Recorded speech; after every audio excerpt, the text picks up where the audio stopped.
지난달 10일 전주시는 전국 최초로 시민들에게 재난기본소득을 지급한다고 발표했습니다. 안녕하세요. 전주형 재난기본소득은 코로나 사태로 생계가 어려워진 취약계층 5만 명에게 생활비를 지급하는 정책인데요. 각자 처한 상황들이 굉장히 많이 있는데 간접적 지원으로 해서는 해결될 수 있는 방법이 없고 직접 지원 또 현금 지원이 그분들의 가계 어려움을 해소할 수 있는 가장 중요하고 적확한 방법이라고 생각을 했습니다. 취약계층 시민에게 돌아가는 지원금은 1인당 52만 7천 원으로 오는 7월까지 사용할 수 있다고 합니다. 그러니까 52만 7천 원이 모든 걸 해결할 수는 없지만 누군가 힘들 때 당신 곁에 우리가 함께한다 이런 사회적 연대의 증거라고 생각을 합니다. 전주시의 정책이 발표된 후 전국의 지자체에서도 시민들에게 직접 지원금을 지급하는 복지제도를 마련하고 있는데요.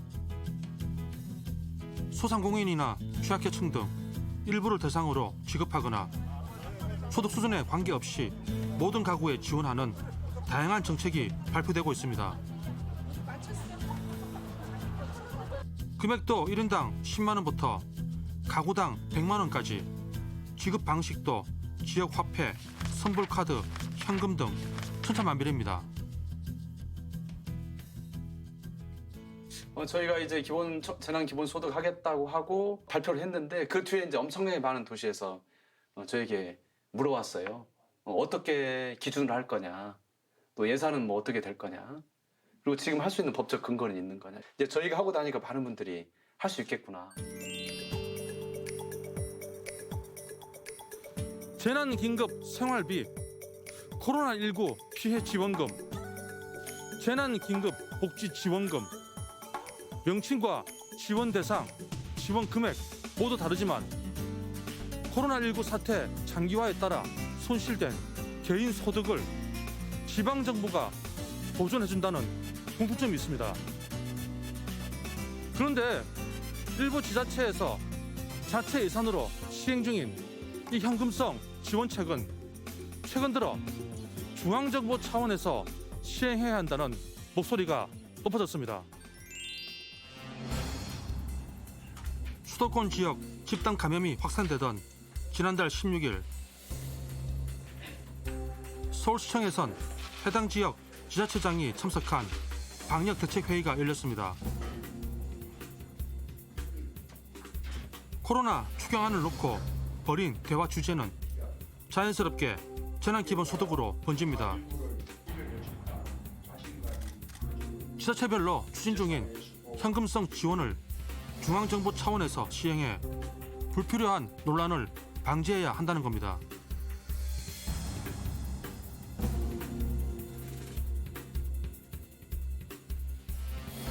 이어 정치권이 화답하며 재난기본소득 논의에 불이 당겨집니다.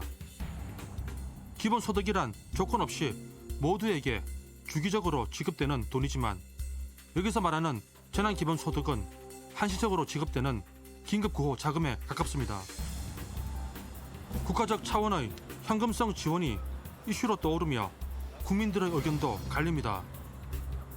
모든 국민에게 보편적으로 지급이 되어야 한다는 입장과 필요한 계층에게 선별적으로 지급해야 한다는 입장이 맞서고 있는데요. 전 국민에게 지급해야 한다는 쪽 주장은 코로나19로 인해 피해를 입은 사람들을 선별하는 데 시간이 소요되고 선별 과정에서 많은 재원이 낭비된다는 입장입니다. 그렇게 자르는 게 어렵죠. 왜 그러냐면 개개인이 찾아다니면서 그걸 분석하는 건 아니잖아요. 이게 통합적으로 하는데 그거가 다 어떻게 그걸 밝혀내냐고. 뿐만 아니라 곳곳에 미친 코로나19의 여파로 힘들지 않은 사람이 없기 때문에 전 국민에게 지급해야 한다는 주장인데요. 세금은 똑같이 내는데 누구는 주고 누구는 안 주는 건 형평성에 어긋난다는 입장입니다. 다 주는 게 옳다고 전 제 개인적인 그렇게 주는 게 맞다고 생각하는 것 같아요. 어떤 이유에서 다 줬으면 좋겠다 이런 생각하시는 거예요? 저소득층만 주자니 그러면 또 세금은 똑같이 다 내고 있는데도 나는 못 받는데 저 사람은 주네. 이에 비해 필요한 계층 위주로 지원해야 한다는 의견도 만만치 않습니다. 보편적 지급을 반대하는 가장 큰 이유는 바로 재정의 문제입니다. 받을 땐 좋을지 몰라도 나중에 모두 국가 빚으로 돌아온다는 주장인데요. 얼마 전 경기도에서도 이러한 논란이 있었는데요. 경기도는 지난달 전 도민에게 10만 원씩 재난기본소득을 지급하기로 결정했습니다. 이러한 주장을 반기는 사람들도 많았지만 재정 문제로 인해 반발하는 입장도 만만치 않았습니다. 경기도가 전 도민 약 1,300만 명에게 10만 원씩 지급할 경우 필요한 돈은 총 1조 3,642억 원. 이를 위해 경기도는 재난관리기금, 재해구호기금 등 재원을 총동원하였습니다. 재원 마련을 위해 취약계층 예산까지 사용해야 한다는 발표에 반발은 더욱 거셌습니다. 앞으로 언제까지 지속될지 모르고 이와 관련된 부정이 상당한 정도로 증폭될 수밖에 없습니다. 이에 필요한 별도의 재정 여력 따로 비축되지 않으면 경기도가 뒷감당을 할 수가 없습니다. 근데 당장 경제적 재난에 처한 분들 집중 지원할 돈도 없는데 향후 발생할 수 있는 부담에 대한 대응할 수 있는 재정 여력도 고갈돼 버린다. 또한 10만 원이라는 금액이 큰 피해를 입은 사람들에게 실질적인 도움이 되지 못한다는 건데요. 이 재난 실제 당사자들에게는 이런 1회 10만 원밖에 돌아가지 않습니다. 길거리에 나앉은 지 벌써 2달이 넘어가고요. 10만 원 가지고 이분들이 생계를 어떻게 책임집니까? 1인당 10만 원씩, 그것도 고작 1회 지출하는 것 때문에 실제 경제적 재난 상태에 처한 분들을 집중 지원할 수 있는 재정 여력 자체가 경기도에서는 완전히 사라지고 없다는 겁니다. 그리고 지난달 30일 오랜 논의 끝에 중앙정부 차원의 현금성 지원 방향이 공개됩니다. 정부가 재정 운영에 큰 부담을 안으면서 결단을 내리게 된 것은 어려운 국민들의 생계를 지원하고 방역의 주체로서 일상 활동을 희생하며 위기 극복에 함께 나서 주신 것에 대해 위로와 응원이 필요하다고 여겼기 때문입니다. 코로나19 사태로 벼랑 끝에 내몰린 민생 경제를 돕기 위해 긴급 재난 지원금을 도입하기로 한 건데요. 모든 국민에게 일률적으로 돈을 주는 게 아닌 중하위 소득 가구를 우선하는 쪽으로 가닥을 잡습니다. 정부로서는 끝을 알 수 없는 경제 충격에 대비하고 고용 불안과 기업의 유동성 위기에 신속하게 대처하기 위해 재정 여력을 최대한 비축할 필요가 있습니다. 경제적으로 좀 더 견딜 수 있는 분들은 보다 소득이 적은 분들을 위해 널리 이해하고 양보해 주실 것을 당부드립니다. 긴급 재난 지원금을 받게 되는 가구는 1,400만 가구쯤 됩니다. 상품권인데요? 우리나라 전체 가구 중 열의 7이 해당되는 건데요. 정부가 재난 상황과 관련해 이처럼 광범위하게 지원금을 주는 건 헌정사상 최초입니다. 현금성 지원도 이제 지금 당장 이제 현금이 돌아야 되니까 뭐 그런 부분도 있을 수 있겠지만은 뭐 세금 감면이라든지 뭐 여러 가지 또 다른 부분도 있지 않을까요? 어떻게 저는 감세는 역진적이거든요. 감세는 세금을 많이 내는 분들에게 유리하고 세금을 적게 내는 분들에겐 불리하고 세금 안 내는 분들한테는 전혀 혜택이 가지 않죠. 그래서 지금처럼 소득이 줄어서 소득이 없는 분들이 문제일 때는 감세는 도움이 안 됩니다. 이분들을 돕는 게 아니기 때문에 이렇게 소득을 직접 지급하는 방식밖에는 없고요. 관건은 재정 여력입니다. 추산에 의하면 일회성인 긴급재난지원금에 소요되는 비용은 9조 1천억 원쯤 됩니다. 이 중 지자체 부담인 2조 원을 뺀 7조 1천억 원이 2차 추경으로 조달되는데요. 최대한 정부 예산 절감을 통해 충당한다는 방침입니다.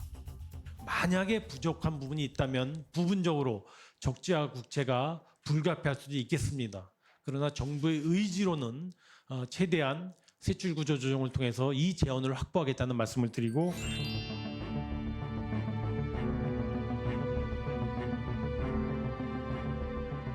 긴급재난지원금은 광범위한 국민들을 대상으로 하는 사상 초유의 현금성 지원책이었던 것만큼 결정하기까지 무수히 많은 토론과 회의를 거친 걸로 전해지고 있습니다. 하지만 정부 발표 후에도 논란은 쉽게 가라앉지 않고 있습니다.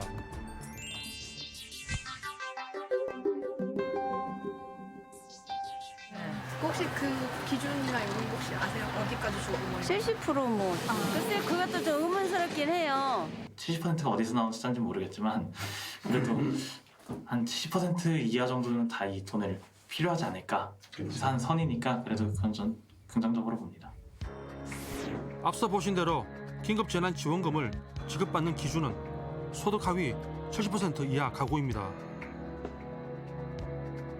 그런데 정부 발표 후 인터넷 커뮤니티 등에는 자조적인 반응이 쏟아집니다. 소득도 많지 않고 가진 재산도 없는 자신이 상위 30%에 해당하는지 몰랐다는 겁니다. 일단 제가 알기로는 저희 집은 못 봤거든요, 사실. 어렵다는 거죠. 그래서 그 기준에 제가 알기로는 그 부합되지 않아서 그 막 사실 저희 집은 집도 있고 차도 있는데 이게 다 빚으로 진 것들이 있는데 이제 빚은 제하지 않고 그냥 집이 있네, 차가 있네 그렇기 때문에 건강보험료가 높네 뭐 이런 것들도 있고 해서 그래서 저희 집은 안 되는 편이긴 한데 그래서 이럴 거면 차라리 저소득층만 주거나 아예 전 국민으로 주는 게 나을 거라고도 주장하는데요.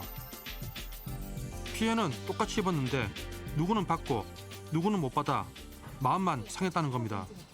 70% 그 언저리에 계신 분들은 사실 몇천 원 차이로 다 깎고 이러잖아요. 그런 그렇죠. 이제 불탈감들이 있어요. 난 지금 너무 힘든데 왜 난 안 줘? 그러니까 이게 참 어떻게 보면 좋은 취지인데 그래도 억울한 사람이 나올 것도 같고 좋은 사람이 나올 것도 같고 그래서 뭔가가 참 애매해. 긴급재난지원금 지급 대상은 왜 70%로 정해진 걸까? 당초 기획재정부 입장은 중위소득 100%, 올해 4인 가구 기준으로 월 소득이 474만 원 이하인 가구까지만 긴급지원금을 주자는 것이었습니다. 나라 국간을 관리해야 하는 입장에서 늘어나는 국가 채무를 고려하지 않을 수 없어서입니다. 이에 비해 여당인 더불어민주당에서는 적어도 전 국민의 70에서 80%까지는 수혜 대상이 되게 설계돼야 한다는 입장. 양측의 입장차는 지난달 29일 고위 당정청 회의를 거친 후 중위소득의 150% 이하 가구, 그러니까 소득 하위 70% 기준을 적용하는 것으로 방향을 잡습니다. 코로나19 사태에 대한 피해가 일부 하위 계층 또는 저소득 계층에만 한정되는 것이 아니고 대부분의 국민들께서 겪는 공통의 어려움이라는 점을 감안해서 최종적으로 소득 하위 70%를 커버하게 됐다는 점을 말씀을 드립니다. 즉, 좀 더 적극적으로 생계비를 지원해야 한다는 의견과 재정 건전성을 쉽게 허물어서는 안 된다는 의견이 찾은 절충점이 소득 하위 70%라는 겁니다. 이 코로나 경제 재난은 누구한테 사실 큰 재난인지를 가리기 되게 어렵다는 문제가 있습니다. 예를 들면 대기업 중에도 특정 산업이 갑자기 부도가 난다든지 또는 너무 사정이 어려워져서 정리하고 무급휴직 이런 것들을 실시한다든지 이럴 수 있어요. 겁니다. 그렇기 때문에 광범위하게 넓게 깔되 그래도 상대적으로 소득이 줄어든 분들한테 지급하도록 하는 것이 아주 중요합니다. 그래서 소득 하위 계층에게 지급하도록 원칙을 정하면서도 넓혀서 70%까지 본 거죠. 그런데 70%에게 줄 바엔 좀 더 보태서 100%도 가능하지 않았을까 하는 의문도 드는데요. 여기엔 한계 소비 성향이 고려된 걸로 보입니다. 그러니까 30%도 아니고 50%도 아니고 70%에서 끊겼어요. 네. 그럼 이제 일각에서 나오는 얘기는 70%까지 줄 거면 100% 다 주지 왜 그렇게 안 했을까? 사실 이런 거는 뭐 꼭 불만이 있는 사람이 아니더라도 한 번쯤 의문은 가지셨을 겁니다. 한계 소비 성향이 다르기 때문입니다. 한계 소비 성향? 예, 이거 한계 소비 성향은 추가 소득 중에 저축되지 않고 소비되는 금액의 비율을 말하는 겁니다. 그러니까 100만 원을 줬을 때 이 돈을 소비할 거냐 아니냐 이걸 따져보는 건데요. 예. 보통 소득 수준이 높은 사람이 낮은 사람에 비해서 한계 소비 성향이 낮다고 합니다. 추가 소득이 생겨도 이미 소득 수준이 높기 때문에 소비에 별 영향을 안 준다는 거예요.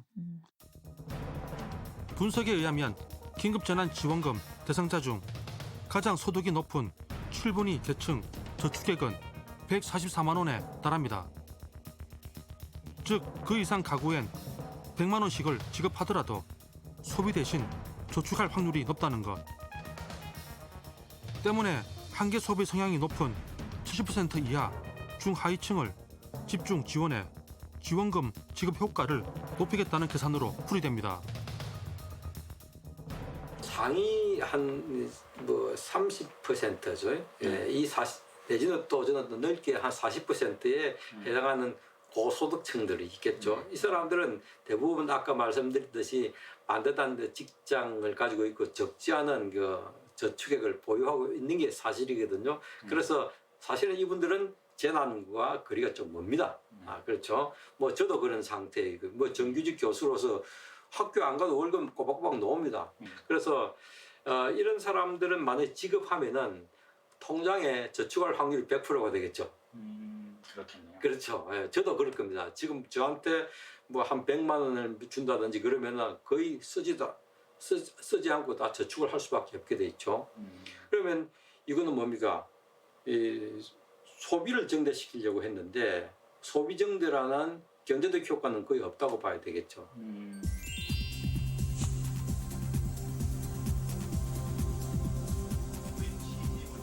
긴급재난지원금 대상자인 소득 하위 70%를 가려내는데 활용되는 것은 건강보험료 납부 현황입니다.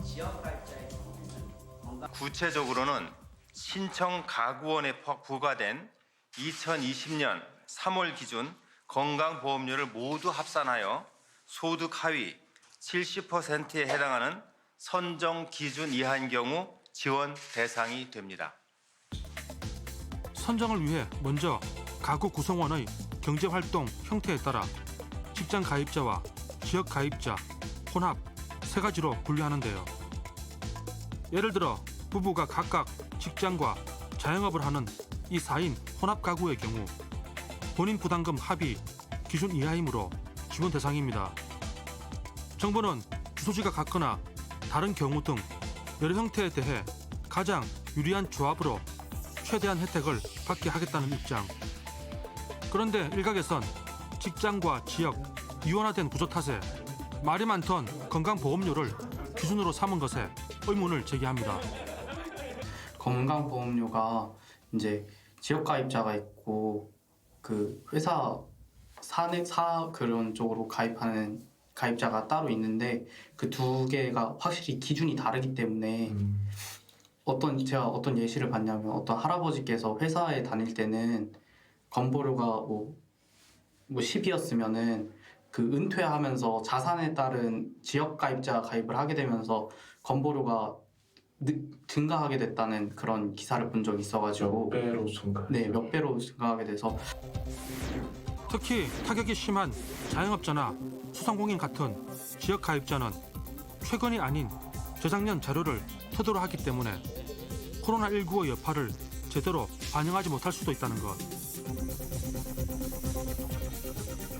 지역가입자 같은 경우에 2018년도 재산 그 건보료 기준이라고 해서 그러면은 2019년에 재산이 폭등한 사람이라거나 아니면은 2018년에 막 차를 구입한 사람이라거나 이런 사람들은 순간적으로 건보료가 급등했을 수가 있는데 그런 부분을 다 감안해서 이제 일 처리하시기 더 어렵지 않을까. 우려는 이뿐만이 아닙니다. 그럼 어머님들은 혹시 지금 건강보험료가 어떻게 내고 계신지? 저는 6만 원대예요. 6만 원대 예. 지역가입자시고 예. 어머님은? 저는 10만 원. 근데 그 텔레비 나오는 거 보면 3인 가족에서 지역 보험료 나오잖아요. 그 이한데 그걸로 봐서는 받는다고 생각하거든요. 받는다고 생각하시는 제 생각은. 자동차와 집 같은 자산까지 소득으로 환산해 건보료를 매기는 지역 가입자에 비해 직장 가입자는 근로소득만으로 건보료를 부과하는데요. 이로 인해 엉뚱하게 고액 자산가가 지원받는 일이 생길 수도 있습니다. 이제 나는 받는다고 생각하는데 또 동사무소 와서 뭐 이렇게 또 재산 많지도 않지만은 내보다가 혹시 또 잘 사는 집이 더 그런 집에 또 돈이 나왔다 이러면 또 속이 아니지.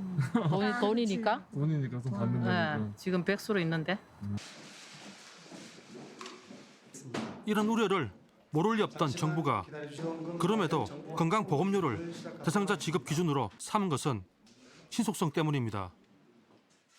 모든 국민이 건강보험에 가입되어 있기 때문에 현재 모든 국민을 대상으로 자료가 작성되어 있습니다. 따라서 별도의 조사 없이 자신의 건강보험료를 확인하면 대상자인지 아닌지를 확인할 수 있다는 점이 장점이 있습니다.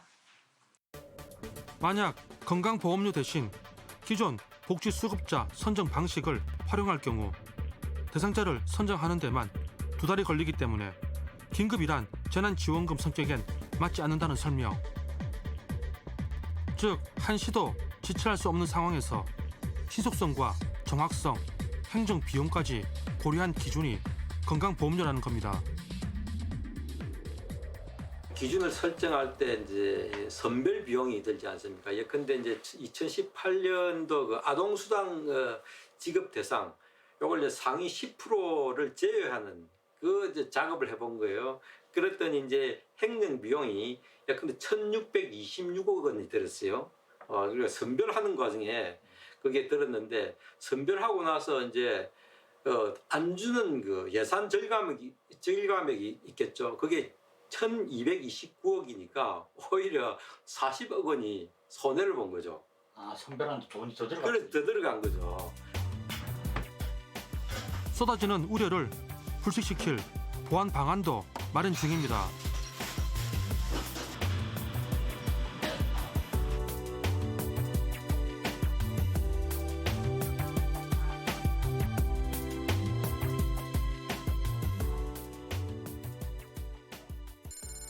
그리고 지난 6일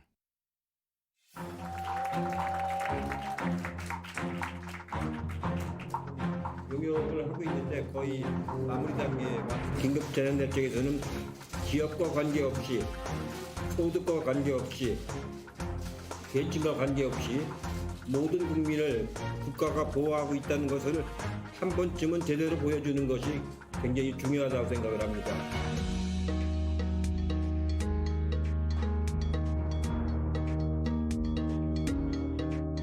전기를 올릴 수밖에 없지 않습니까? 상신동 동민여러분, 이 경제가 발전하고 커져가지고 늘어서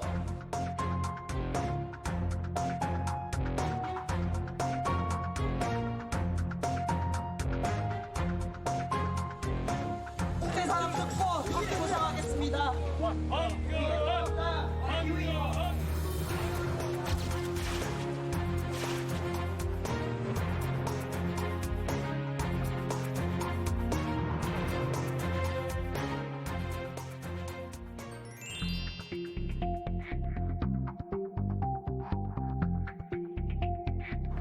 긴급재난지원금은 아무래도 돈이 관련되고 소득이 높은 일부가 제외가 되다 보니 다양한 목소리가 나올 수밖에 없습니다.